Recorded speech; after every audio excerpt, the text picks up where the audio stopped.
बहुत समय पहले एक गांव में रघु नाम का एक लकड़हारा रहता था। वह रोज जंगल में लकड़ियां काटकर बेचता और अपना जीवन चलाता था। वह मेहनती था लेकिन हमेशा दुखी रहता था। वह सोचता था कि भगवान ने हमें कुछ नहीं दिया। एक दिन जंगल में उसे एक संत मिले। संत ने पूछा, बेटा तुम इतने उदास क्यों हो? रघु बोला, महाराज मैं दिन रात मेहनत करता हूँ फिर भी गरीब हूँ, भगवान मेरी सुनते ही नहीं। संत मुस्कुराए और बोले, कल से जंगल में थोड़ा और आगे जाना।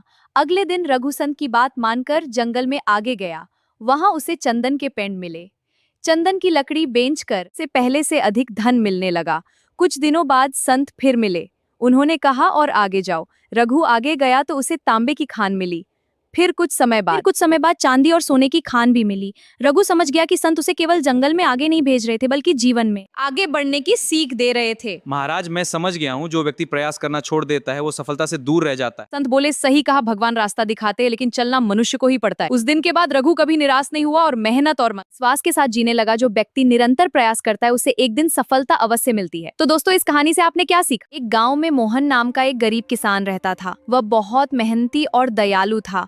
उसके पास धन नहीं था लेकिन वह हमेशा दूसरों की मदद करता था। एक दिन खेत से लौटते समय मोहन को रास्ते में एक बूढ़ा व्यक्ति मिला। बूढ़ा बहुत थका हुआ और भूखा था। मोहन उसे अपने घर ले गया। घर में केवल 2 रोटियां थीं। बाबा आप ये लीजिए। धन्यवाद बेटा। फिर भी उसने दोनों रोटियां बूढ़े को खिला दी। बूढ़े ने जाते समय कहा, बेटा तुम्हारे अच्छे कर्म कभी व्यर्थ नहीं जाएंगे। कुछ दिनों बाद गांव में भयंकर सूखा पड़ गया।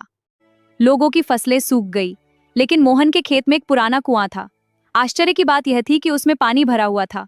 मोहन ने केवल अपने ही खेत को नहीं बल्कि सबको पानी दिया। धीरे धीरे पूरे गांव की फसल बचा गई। गांव वाले मोहन की प्रशंसा करने लगे। हमारी फसल बच गई। उसी समय वही बूढ़ा व्यक्ति फिर आया मोहन साधारण इंसान नहीं है कि एक संत था। उसने कहा, मोहन तुम्हारी दया और सेवा के कारण भगवान ने तुम्हें यह सौभाग्य दिया है। मोहन समझ गया कि सच्चा धन पैसा नहीं बल्कि अच्छे कर्म है। जो आदमी निस्वार्थ भाव से दूसरों की मदद करता है उसे उसके अच्छे कर्मों का फल अवश्य मिलता है।